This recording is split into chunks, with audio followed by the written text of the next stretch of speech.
moi, quand j'avais pas confiance en moi, je croyais que j'étais pas drôle. Enfin, je sais pas comment te dire. Je croyais que ce que je disais, c'était jamais intéressant. Parce que j'ai été très malade, j'ai été très coupée de la société. Donc, j'avais plus les codes sociaux. Je savais plus comment faire, en fait.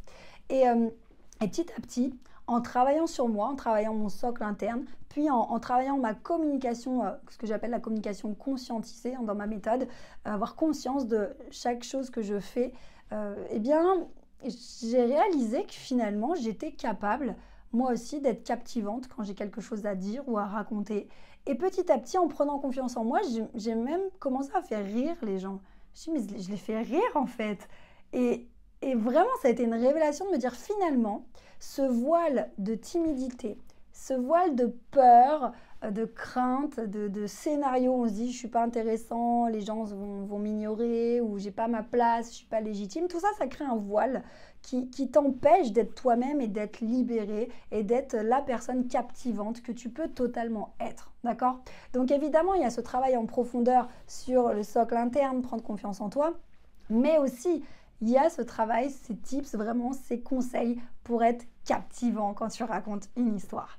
Alors, la première chose que tu dois savoir, c'est que le cerveau humain adore les histoires. À l'époque, on se racontait des histoires au coin du feu, d'accord? Le soir, les enfants, ils adorent qu'on leur raconte des histoires. Dans les pubs, on adore avoir des histoires. Et d'ailleurs, en marketing, ça a un nom, ça s'appelle le storytelling, d'accord? Quand tu mets du storytelling, qu'est-ce qui se passe? Tu mets de l'émotion. Tu obliges les gens à créer des images, ils s'imaginent des choses et ils voient vraiment une histoire se passer. Et si tu as quelque chose à dire, ils se rappelleront 1000 fois plus de l'histoire plutôt que juste un chiffre, une donnée ou une image. Dès que tu racontes une histoire, l'impact est dingue. Et pourquoi? Parce qu'à travers une histoire, il y a des émotions. Les êtres humains sont des êtres d'émotions, d'accord? Malheureusement, à notre époque, on est tout le temps en train de dire que les émotions, c'est pour les chouchottes, pour les sensibles, etc. Non, savoir gérer tes propres émotions, savoir comprendre les émotions et savoir déclencher des émotions chez les autres, c'est un super pouvoir. Donc, tu comprends que quand tu racontes une histoire, la première chose que tu dois faire, c'est partager ton état émotionnel. Exemple, quand tu dis « Je suis arrivée là-bas, il faisait tout noir, il n'y avait pas de bruit, j'avais trop peur ». Qu'est-ce qui se passe quand tu dis ça? J'avais trop peur. Et même ça se voit dans ton langage corporel. J'avais trop peur, j'adopte la posture de la tortue. Je rentre la tête dans les épaules, je protège mon cou en cas d'attaque, d'accord? Donc quand tu dis j'avais trop peur, tu ouvres tes grands yeux et tu fais la tortue inconsciemment parce que tu traduis ce que tu dis dans ton langage corporel. Et que se passe-t-il dans la tête de ton interlocuteur? Parce qu'il est doté de neurones miroirs, parce qu'il a de l'empathie, il va ressentir exactement ce que tu es en train de lui raconter. Donc quand tu lui racontes ton histoire et que tu lui partages ton état émotionnel, lui aussi ressent de la peur. Donc lui aussi, tu lui fais vivre des émotions. Donc lui aussi, il vit ton histoire à travers ce que tu lui racontes. C'est hyper puissant. Donc la première chose à faire, très très important, n'aie pas peur de partager ton état émotionnel quand tu racontes une histoire.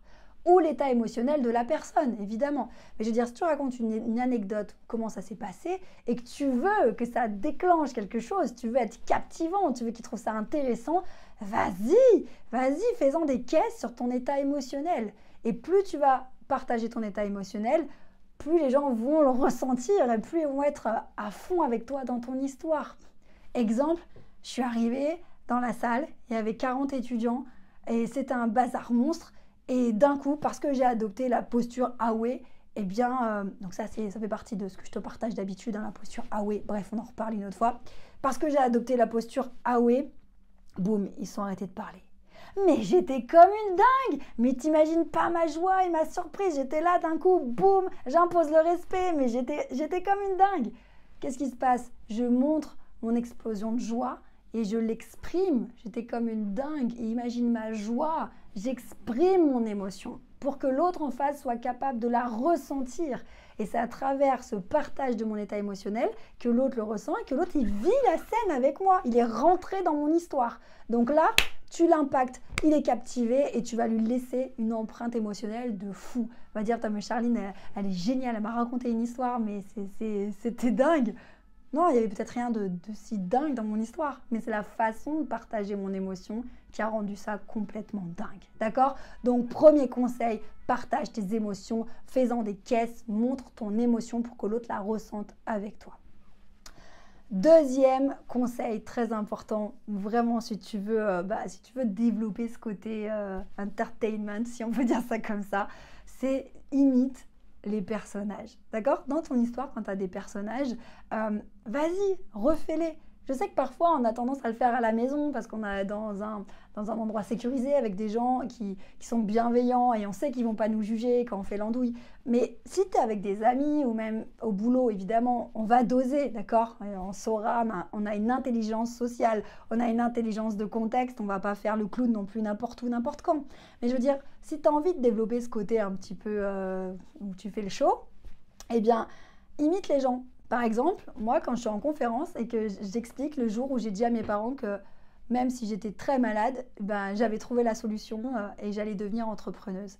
Ben, j'imite mes parents, je les refais, je leur dis, là, ma mère, elle me regarde, elle fait, mais non, mais ça y est, elle nous a pété les plombs, mais c'est pas possible.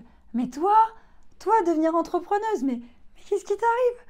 Tu vois ce que je veux dire? N'aie pas peur de te mettre dans la peau de la personne et d'imiter, parce que ça va encore plus embarquer tes interlocuteurs dans ton histoire. Je sais que c'est difficile de sortir de ta zone de confort, c'est-à-dire je vais imiter la personne, mais vas-y parce que ça va être génial. Vraiment, si tu veux développer ça, allez, imite les personnes, on s'en fout, c'est pas grave. Et si toi t'es à fond, les gens vont être embarqués. Si tu le fais à moitié parce que t'es gêné, parce que tu dis « Ah, c'est un peu bizarre, j'ai un peu honte », ta gêne va se sentir. Et donc, les autres vont être gênés, donc ça ne va pas marcher.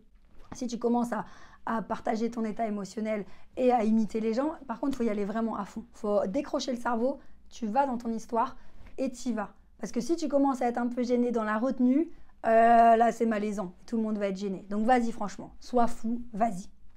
Troisième chose importante qui va faire toute la différence aussi dans ton récit, vraiment. Et ça, je crois que c'est un cours de français qu'on doit avoir en primaire ou au collège, mais voilà, malheureusement, comme beaucoup de théories, beaucoup de choses académiques, on n'arrive pas à l'intégrer au quotidien. Là, tu vas dire « Ah mais oui !» Voilà à quoi ça sert. Juste avant de te révéler ça, je vais te demander, s'il te plaît, si tu veux m'aider à développer ma chaîne, vraiment, mets un petit commentaire, pas grand chose, juste prendre 2 secondes pour mettre un petit commentaire parce que grâce à ce commentaire, YouTube va partager mes vidéos à un maximum de personnes et on va pouvoir ensemble aider un maximum de personnes. Attention, la troisième chose très importante quand tu racontes une histoire, il va falloir que tu la racontes au présent, d'accord ? Raconter au présent l'histoire permet d'être dans l'action. Et là, tu te dis, ah oui, c'est vrai, tiens, j'avais ma prof de français qui m'avait dit ça un jour. Bah là, tu vas pouvoir t'en servir aujourd'hui. Donc, quand tu racontes une histoire, au lieu de dire, oui, tu sais, j'étais allée dans cette boutique et puis au moment où j'y suis allée, le monsieur n'était pas là. Donc, du coup, ça nous éloigne de l'histoire. Donc, quand tu racontes une histoire, par exemple, au lieu de raconter ton histoire au passé, je suis arrivée devant la porte, mais il n'y avait personne. J'ai sonné, personne ne m'a répondu. Là, je parle au passé. Ok, on est assez loin de l'histoire. Maintenant, tu la racontes au présent. J'arrive devant la porte, personne. Je sonne, personne ne me répond. Je regarde à droite, je regarde à gauche, personne. Du coup, je décide d'escalader le portail. Je raconte au présent, là. J'arrive, je sonne, je regarde, je décide. C'est au présent. Et tu vas beaucoup plus embarquer tes interlocuteurs parce que le présent te permet de passer dans l'action. Et donc, on rentre avec toi dans l'histoire. Donc, tu vois, l'art de raconter des histoires, l'art d'être intéressant, c'est vraiment de prendre les personnes et avec ces petits trucs, vraiment, on va les embarquer et faire qu'ils viennent avec nous et ils sont dans notre histoire avec nous. Donc, partager l'état émotionnel, imiter les personnages et parler au présent, si tu appliques ça, je peux te dire que ça va déjà énormément t'aider, ça va vraiment changer la façon que tu vas te raconter les choses. Et tu vas voir que ça va changer la réaction des gens autour de toi. Au lieu d'être là, d'être fatigué de ce que tu leur racontes ou d'être un peu à droite, à gauche, ils ne te regardent pas vraiment, ils ne sont pas concentrés, ils vont être, mais bam, ils vont vraiment être captivés parce que c'est palpitant, parce qu'ils ressentent des émotions avec toi, ils sont avec toi dans l'histoire et tu leur fais passer un moment extraordinaire à travers ton histoire. D'accord? Et si les humains adorent aller au cinéma, adorent écouter de la musique, c'est bien parce que ça les transporte sur le plan émotionnel. Donc toi aussi, sois capable de transporter les autres sur l'émotionnel et tu vas voir à quel point ce super pouvoir va transformer tes relations. N'oublie pas de mettre un petit commentaire, abonne-toi à la chaîne si ce sujet t'intéresse. En attendant, prends bien soin de toi. Je t'embrasse très très très fort, on est ensemble. N'oublie jamais, tu mérites de réussir. Ciao.